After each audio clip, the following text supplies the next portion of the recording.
लोगों को कोई आइडिया नहीं तो एक्चुअली एक जापानीज एनिमेशन स्टूडियो है, स्टूडियो गिबली नाम से, जिसको गिबली जिबली दोनों बुला सकते हो क्योंकि ओरिजिनल इटालियन वर्ड को जिबली बोलते हैं और ये जापानीज स्टूडियो के फाउंडर्स उसको गिबली बोलते हैं। वो पिछले 40 साल से लगभग एनिमे बना रहे हैं एंड एक्चुअली एक नहीं दो नहीं बल्कि बहुत सारे वर्ल्ड रिनाउंड मूवीज बनाने के लिए जाने जाते हैं। उनका इन्फ्लुएंस ऐसा है ना कि बहुत सारे लोग जिन्होंने एनिमे नहीं देखा फिर भी स्टूडियो गिबली की पिक्चर देखी होगी, स्पेशली इन द वेस्ट। और बहुत सारे एनिमे के अंदर जो ये स्टूडियो बनाता है एक विजुअल स्टाइल वो लोग फॉलो करते हैं, कैरेक्टर्स के दिखने का तरीका, उनका फेस, आईज, नोज का शेप, कलर्स। ये एआई वाला ट्रेंड आने से काफी पहले पॉपुलर था। जो लोग उनको जानते हैं, उनकी मूवीज देखी हुई हैं, उनको पता था कि जिबली का एक अपना अलग स्टाइल है। कांड होता है पिछले हफ्ते ओपन एआई नाम की कंपनी है जिन्होंने चैट जीपीटी बनाया था। पहले तो आप उससे टेक्स्ट या फिर आवाज से पूछ सकते थे, अब उन्होंने उसके अंदर नया फीचर ऐड किया है फोटोज, जो कि एक्चुअली वो खुद करते थे एक दूसरे साइड ऐप में डाली नाम से। लेकिन हम लोग इस टॉपिक में बहुत ज्यादा डीप नहीं जाएंगे। चैट जीपीटी के अंदर जैसे ही फीचर आता है तुम एक्चुअली काफी अलग अलग टाइप के फोटोज बना सकते हो, लेकिन उन सब में से एक ही चीज वायरल होती है, जिबली स्टाइल। लोग प्रोफेशनल से लेके डे टू डे जो फोन से खींची हुई फोटोज हैं उनको कन्वर्ट करके खुश हो रहे हैं, सोशल मीडिया पे पोस्ट कर रहे हैं कि देखो भाई, जो कि एक्चुअली अच्छा लग रहा है, नॉट गonna lie। और मेजॉरिटी इंसान के अंदर जो इनसिक्योरिटीज होती है उनके चेहरे, उनके बॉडी को लेके दूर करके एक बहुत ही क्यूट सी सा वर्जन प्रेजेंट करना लोगों को मजा आ रहा है। लेकिन मेरे सामने दो काफी इंटरेस्टिंग फोटोज आए इंडिया टुडे ग्रुप से, जो ऐसा ट्रेंड करते हैं कि ये गिबली जिबली स्टाइल वाला ट्रेंड वर्ल्ड वाइड नहीं बल्कि मोस्टली कॉन्सेंट्रेटेड है साउथ एशिया में, और उसमें से भी मेजॉरिटी इंडिया एंड बांग्लादेश। सारे देशों के फोटोज तो नहीं दिखाए उन्होंने, बट अगर तुम जूम करके फोकस करोगे तो बांग्लादेश 100, इंडिया 86, ऑस्ट्रेलिया, मलेशिया और यूएस 4, जहां की वो कंपनी है वहां के लोग ही 4। उसमें भी अगर हम लोग सिर्फ इंडिया पे फोकस करते हैं तो स्टेट वाइज डेटा भी देख सकते हो। सबसे बड़ी आयरनी की बात है कि एआई और मशीन से ऐसा आर्ट बनाने वाला ट्रेंड दुनिया की अगर किसी भी स्टूडियो के साथ होता तो वो खुश हो जाते, भाई इतनी पॉपुलैरिटी मिल रही है, आम जनता जिन्होंने कभी सुना भी नहीं होगा वो भी जिबली स्टाइल ये वर्ड जान रहे हैं, फोटोज बना रहे हैं। लेकिन इस एआई मैडनेस का सबसे ज्यादा बुरा हर्ट वाली फीलिंग अगर किसी स्टूडियो या किसी इंसान को हुई होगी तो वो स्टूडियो जिबली ही है। उसके फाउंडर मियाजाकी के तुम वीडियोस जाके देख लो, उन्होंने कितनी बार क्रिटिसाइज किया machines taking over human creativity, and that is literally what's happening. काफी सैड बात है ऐसा होना, लेकिन उससे भी ज्यादा बुरा क्या है पता है, कि वो स्टूडियो खुद तुम या हम अच्छा नहीं है पता है, बट फिर भी इसको रोक नहीं सकते। तुम कितना भी हल्ला गुल्ला मचा लो, एक बार वो चीज लोगों के सामने आ चुकी है तो वो कभी नहीं रुकने वाली। डिबेट करने के लिए आप दिन रात हफ्तों महीनों कर सकते हो, लेकिन अब यहाँ पे मैं सिर्फ इतना कहना चाहूंगा कि अगर तुम नए हो, पहली बार स्टूडियो जिबली के बारे में पता चला है तो जाके उनकी मूवीज देखो। दे आर एक्चुअली समथिंग बहुत ज्यादा डिफरेंट, बहुत ज्यादा हटके। उनकी जैसा एक्सपीरियंस तुमको रेयरली कहीं और मिलेगा। स्टार्ट करना है तो स्पिरिटेड अवे से कर सकते हो, प्रिंसेस मोनोनोके काफी अच्छा ऑप्शन है, boy and the heron, my neighbour तोतरो तुमको किसी ओटीटी स्ट्रीमिंग प्लेटफॉर्म पे मिल जाएगी। एंड फाइनली जब तुम इतना देखकर सेट हो चुके हो और आग के दरिया में कूदने के लिए रेडी, तब जाके ट्राई करना ग्रेव ऑफ फायरफ्लाइज। आगे बढ़ते हैं, दूसरे न्यूज की बात करते हैं। और इंडिया के अंदर you are not ready for what's coming, Chainsaw Man की पिक्चर वो लोग लेके आ रहे हैं जो कि सीजन 1 के आगे की स्टोरी कंटिन्यू करेगा, एकदम कैनन। देखना इज अ मस्ट। 19 सितंबर को ये जापान में रिलीज होने वाली थी और ऐसा माना जा रहा था कि अक्टूबर एंड में शायद इंडिया में देखने मिले, क्योंकि मेजॉरिटी वर्ल्ड वाइड कंट्रीज में ये अक्टूबर 29, अक्टूबर 30 को रिलीज होने वाली है, इंक्लूडिंग यूएसए, कनाडा। लेकिन बिडो इंडिया के लिए खबर ऐसी है कि चेनसॉ मैन को तुम लिटरली एक महीना पहले देखने वाले हो, सितंबर 26, जापान में रिलीज होने के बस एक हफ्ते बाद। और इसका मतलब ये भी होता है कि काफी कंपैरिजन, फैन वॉर्स हो सकते हैं, क्योंकि अगर तुमको याद नहीं है तो डीमन स्लेयर की भी मूवी आने वाली है,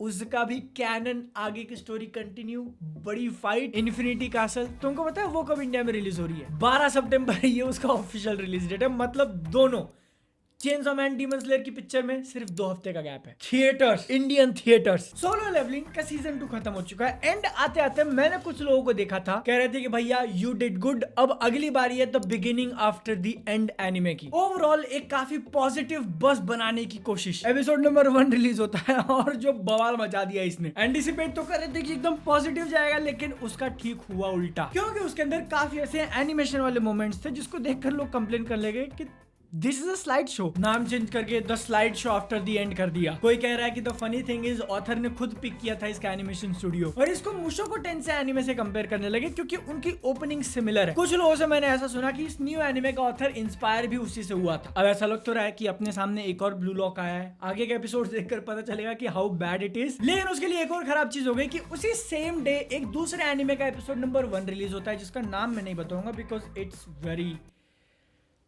कल्चर्ड, अनरिस्ट्रिक्टेड, अनसेंसर्ड एनिमे है वो, और उसका animation was better than this. उसी सोलो लेवलिंग से याद आया कि इसका इतना सक्सेसफुल सीजन 2 होने के बाद भी अब तक कोई सीजन 3 अनाउंस नहीं किया है। यूजुअली एनिमेस पॉपुलर होते हैं तो लास्ट एपिसोड जब एयर होता है तभी बोल देते हैं कि भाई सीजन 3 इन प्रोडक्शन, काम कर रहे हैं हम लोग, जल्दी आएगा। Solo Leveling we don't know. जिसको लेके एक काफी इंटरेस्टिंग चीज पॉइंट आउट करी गई कि इसका जो एनिमेशन स्टूडियो है A1 पिक्चर्स, वो इसके लिए काफी इनफेमस है। उन्होंने बहुत सारे पॉपुलर एनिमे बनाए और फिर उसके बाद उसका कोई सीक्वल नहीं बनाया, दूसरे स्टूडियो को दे दिया। Blue Exorcist, 7 Deadly Sins, Fairy Tail, Solo Leveling season 3 का हाल तो ऐसा है कि उसका स्टाफ अब दूसरे प्रोजेक्ट पे काम करने लगा है। तो अनलेस उनका काम खत्म करके जब वो लोग वापस एक साथ नहीं आते 6 महीने, साल, 1.5 साल, 2 साल बाद, या फिर नए स्टाफ को लेके फिर से बनाओ, दूसरे स्टूडियो को दे दो, ये तीन ही ऑप्शन है। एंड फाइनली एक काफी इंटरेस्टिंग फोटो मेरे सामने आई जिसने सोचने पे मजबूर कर दिया। फैंस हैं, फैन वॉर्स करेंगे। Somebody thought of putting Sung Jin-woo versus Gojo Satoru, जिसमें गोजो सातोरू की फटी पड़ी है। तुम बताओ सोच के कि अगर एक्चुअली ये चीज होती है, मतलब मैं वहां जाना नहीं चाहता लेकिन अब एंगेजमेंट के लिए करना पड़ता है भाई, कौन जीतेगा? अपकमिंग एनिमेस की बात करने से पहले एक काफी कंट्रोवर्शियल चीज की बात करनी होगी। माय हीरो एकेडेमिया के जो ऑथर हैं, उन्होंने अपने he created show my Hero academia के एक कैरेक्टर का आर्ट वर्क रिलीज किया, खुद से बनाया हुआ, और उसके बाद जो बवाल मचा है। 48 मिलियन व्यूज गए उसको, और लोग कंप्लेन कर रहे हैं कि तुमने स्किन का कलर कैसे चेंज किया। She is supposed to be black but इस फोटो में she is not black. Criticism बहुत ज्यादा, और काफी सारे लोग सपोर्ट में भी आ गए। कुछ कहते हैं कि भाई वो ऑथर है, उसका क्रिएशन है, जो मर्जी वो करे। बाकी सारे लोग तो लिटरली ये प्रूव करने लगे कि स्किन का कलर जो है वो अलग अलग लाइटिंग में अलग अलग दिखता है। बताओ, जो कोटेड रिप्लाईज हैं उनको 6-6 मिलियन व्यूज हैं। मैं इस चीज को लेकर बिल्कुल भी सरप्राइज नहीं हूँ। 7-8 साल से ट्विटर यूज कर रहा हूँ, और अब जो प्लेस बन चुका है वहां लफड़ों के अलावा कुछ नहीं होता। तो इसलिए तुम एनिमे क्लाउड को सब्सक्राइब करो। यहाँ हम लफड़ा नहीं करते भाई, एकदम भाईचारा, प्यार दो प्यार लो। बोलना नहीं अपने को 5 लाख करना है, 466 पे आ चुके हैं, बस कितना चाहिए 34,000। तुम देखो सब्सक्राइब नहीं किया तो प्लीज कर दो। दैन का सीजन 2 या फिर सीजन 1 कोर 2 आने वाला है। उसका नया विजुअल, नया पोस्टर अपने सामने आया, and it looks very interesting. Golden balls, और क्योंकि स्प्रिंग 2025 चालू हो चुका है तो उसकी लाइनअप अपने सामने, काफी सारे एनिमे रिलीज होने वाली पूरी लिस्ट देख सकते हो। कुछ मेन पे अगर फोकस करना हो तो सबसे पहला the beginning after the end, Devil May Cry, fire force का सीजन 3 चालू होने वाला है। मैं देख रहा हूँ, सीजन 2 पे आ चुका हूँ, होपफुली कंप्लीट करेंगे। One Piece is back baby. 6 महीने के गैप के बाद अब उसकी ऑफिशियल स्टोरी चालू होगी, एग हेड। आगे चल के you are not ready for what's coming ना। माय हीरो एकेडेमिया का भी एक नया एनिमे रिलीज होने वाला है जिसको एक स्पिन ऑफ कंसीडर कर सकते हो, विजिलेंटीज नाम से। लिकरस रिकॉइल का भी एक छोटा मोटा साइड एडवेंचर, और विंड ब्रेकर सीजन 2 12 एपिसोड के लिए लिस्टेड है। तुमको अगर लग रहा है कि ये मेन हेवी हिटर्स थे, भाई धागा मचा दिया, तो अभी आगे का सुनो। Redo of healer season 2 announce हो चुका है, विंटर 2025 में release. Overflow season 2 official announce, जो कि 2026 में रिलीज होगा, और उसको बनाएंगे विट स्टूडियोज। और the beginning after the end के ट्विटर हैंडल ने पोस्ट किया कि after the backlash episode number 1 के बाद जो कुछ भी कंट्रोवर्सी मची, आगे के एपिसोड्स वो लोग डिले कर रहे हैं, ब्रॉडकास्ट नहीं करेंगे। सोलो लेवलिंग का सीजन 3 ऑफिशियल अनाउंस हो चुका है, 2026 में रिलीज होगा। क्या अभी तो मैं थोड़ी देर पहले बोल रहा था कि नहीं बनने वाला है। वेल, अगर तुमने ध्यान दिया होगा तो पिछले हफ्ते में एक डेट आके गई थी, 1 अप्रैल। काफी अप्रैल फुल्स वाले पोस्ट देखने मिले। तो रीडू ऑफ हीलर के बाद से जितना कुछ बताया, चूतिया बनाया है मुझको भी और तुमको भी। लेकिन एक्चुअली अब क्योंकि वन पीस वापस आ रहा है तो उसके सेलिब्रेशन में एक फोटो मेरे सामने है। मैंने बोला कि ये तो दिखा के रहूंगा। Here it is, masterpiece, what an art. And finally एक मांगा मेरी नजर में आई, राजा नाम से, जो कि चंद्रगुप्त मौर्य की लाइफ के ऊपर बेस्ड होने वाली थी। कुछ चैप्टर्स रिलीज हुए लेकिन उसके बाद उसको रोक दिया गया। ये रही उनकी ट्विटर आईडी, कुछ पोस्ट के फोटोज तुम देख सकते हो। अगर चाहिए तो जाके उनको सपोर्ट करो, या बात करो, फॉलो करो इस वीडियो को लाइक करने के बाद। लाइफ अपडेट, अब की बार 300 पार इज कैंसिल्ड बिकॉज अब की बार तीसरी हार हो चुकी है। नहीं एसआरएच क्यों नहीं बन पा रहे 300 रन, क्यों नहीं हो पा रही ढंग से बैटिंग? भाई सही बता रहा हूं, इस टीम को किसी की तो नजर लग गई है। बैटिंग में अब की बार 300 पार बोलते बोलते इतनी हालत खराब है कि 100 भी पार नहीं हो पा रहे इनसे अब। और बॉलिंग तो ऐसी हो रखी है कि ओवर प्राइस वेंकटेश अय्यर और अमीर रिंकू सिंह दोनों को साथ में फॉर्म में ले आए। बेचारी 300 पगलूज वाली टीम पहले मैच में 280 बना दिए भाई, अपना सारा जोर लगा दिया एक ही मैच में। उसके बाद से 190, 160 और अब 120 पे आगे अटक गए भाई। इतना स्ट्रेट और लीनियर डाउनफॉल तो मेरी पढ़ाई में भी नहीं कभी देखा मैंने आज तक, और मैं बहुत गंदा था पढ़ाई में। पूरी फैमिली में अगर कोई निकम्मा है तो सिर्फ तू है। नवरात्रि चालू होते ही एसआरएच के असुरों की शक्तियां खत्म हो गई भाई, खत्म हो गई है ये शक्तियां।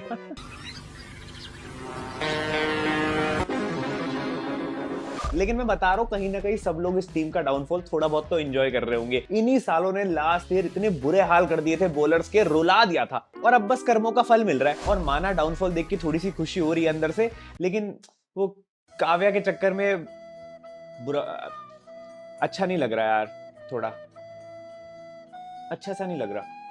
अच्छा खेलना चाहिए इस टीम को। I mean what is this. अब तो भाई ब्रिंग बैक काव्या की वो वाली फोटो जिसमें वो ऐसे कर रही है भाई, क्योंकि वही हालत हो रखी है इनकी बैटिंग की और इनकी परफॉर्मेंसेस देख के। दोस्तों इलीगल काम करते थे, पकड़े गए। पकड़े गए भाई, सारे सारे ठुल्ले पकड़े गए। पहले तो मुझे शक था, लेकिन अब पक्का यकीन हो गया कि ये सीजन स्टार्ट होने से पहले पक्का ये सारे बॉलर्स यूनियन ने मिलकर ना इस टीम के अगेंस्ट काला जादू करवाया है। वरना इस दुनिया की कौन सी शक्ति ये एक्सप्लेन कर पाएगी कि Travis head, Abhishek Sharma, Ishan Kishan, Klaasen, Nitish Reddy, इन सब के होने के बावजूद भी 120 रन बन रहे हैं। और आज तो मैच वैसे भी केकेआर के अगेंस्ट था, शक्तियां पीक पे थी तभी लोएस्ट स्कोर बना है। अरे किस्मत कुछ इस प्रकार खराब हुई है कि डबल डिजिट में स्कोर जाने से पहले टीम का विकेट कॉलम ट्रिपल डिजिट में पहुंच जाता है। और आज की परफॉर्मेंस के बाद तो भाई केकेआर के बॉलर्स छोड़ो, कोई टीम का बॉलर इनको सीरियसली नहीं लेने वाला। सिद्धू पाजी की कमेंट्री से ज्यादा सेंसलेस बैटिंग करी गई है। गाय पूछ उठाएगी तो गाना थोड़ा ना गाएगी। अगर मेरी फूफी के मूछें होती तो मैं उसे फूफा कहता। SRH playing 11 today. रोहित भाई अगर आप परफॉर्म नहीं करोगे तो मैं भी नहीं करूंगा। रोहित पगलू भाई, ट्रेविस हेड, ये होता है असली प्यार। No blue no party for head, head का खौफ खत्म। क्या मतलब रोहित शर्मा की टीम से मैच करा दो तभी फॉर्म वापस आएगा। Prime Ishan March 23 2025 3:30 PM to March 23 2025 5 PM was something else। 2 घंटे 2 घंटे का प्राइम ईशान। और ईशान भाई सॉरी टू टेल यू, लेकिन आप तो भूल जाओ भाई, कॉन्ट्रैक्ट अभी के लिए तो भूल ही जाओ। ये धोनी बनने के चक्कर में संजू सैमसन बन जाओगे। सीजन ओपनर में सारा जोश लगा दिया 100 रन बनाने में, उसके बाद 3 मैच मिला के 4 रन बन रहे हैं। Ishan Kishan says he is going for 200 in IPL if he gets a chance. Actually वो मिला के तो हो ही जाएंगे पूरे आईपीएल के स्कोर्स। अब जैसी बैटिंग हो रही है 100 तो हो चुके हैं, अब 2-3-4 रन बन रहे हैं हर मैच में। He'll get there। और अब ऐसी परफॉर्मेंस के बाद सिर्फ श्रेयस अय्यर को कॉन्ट्रैक्ट मिलता है तो भाई हम भी जस्टिस में हेल्प नहीं कर सकते हैं। फिर तो पीआर टीम ही चाहिए भाई, जो एक सेंचुरी की हाइलाइट्स चलाती रहेगी इंस्टाग्राम ट्विटर पे। और वहीं अगर तुम्हारा सरनेम शर्मा है तो समझ सकता हूँ भाई, मैं समझ सकता हूँ, things are not looking good. चलो ईशान किशन और ट्रेविस हेड थोड़ा तो 1-2 मैच में परफॉर्म करके गए। यहाँ तो अभिषेक शर्मा ने 4 इनिंग में 33 रन बनाए हैं। इतने तो यार हर्षल पटेल एक ओवर में ही पड़वा देता है। यशस्वी जायसवाल, अभिषेक शर्मा, शुभमन गिल। माना अभी 1 साल बचा हुआ है, लेकिन थोड़ा थोड़ा ऐसे धक धक हो रहा है T20 वर्ल्ड कप के लिए। अगर हमारे टॉप ऑर्डर बैट्समैन ऐसे खेलेंगे तो। मैंने पिछली वीडियो में ही बोला था यार, अभिषेक भाई के लिए कंपटीशन इस समय सीरियस हो रखा है। साई सुदर्शन क्या कंसिस्टेंटली परफॉर्म कर रहा है हर मैच में। अब तो कंपैरिजन ऐसा हो रखा है कि अभिषेक ने अभी तक जितनी बॉलें खेली आईपीएल में उससे ज्यादा तो बाउंड्रीज मार चुका है साई सुदर्शन। क्योंकि देखो on a serious note, intent वगैरह 1-2 मैचेस में बढ़िया लगती है, लेकिन जब इनकंसिस्टेंसी ओवर पावर कर लेती है ना तो फिर कुछ नहीं दिखाई देता। फिर तुम्हें बैठा दिया जाएगा और दूसरे प्लेयर्स को कंसिडर करना शुरू कर दिया जाएगा। और वैसे ही इंडिया की T20 साइड के लिए इस समय इतना ज्यादा कॉम्पिटिशन चल रहा है कि you can't afford to play like this. और मान लो इस आईपीएल में उतने अच्छे रन नहीं आते तो भाई फिर नेशनल कॉल अप नहीं मिलेगा। और अगर कोई और आ गया तो फिर साल भर के लिए आईपीएल का वेट करना पड़ेगा कमबैक के लिए। वैसे कमबैक से याद आया 2024 वाले पाहुल का भी कमबैक हो गया है। याद है जब मैं लास्ट ईयर आईपीएल में प्लेयर्स को रोस्ट करा करता था और वो अगले मैच में बढ़िया परफॉर्मेंसेस दे देते थे, मेरे मुंह पे चमाटा मारते थे। तो वैसा ही कुछ वेंकटेश अय्यर और रिंकू सिंह ने करा है इस मैच में। क्योंकि देखो अपनी तरफ से तो क्रिटिसाइज करना बनता है, और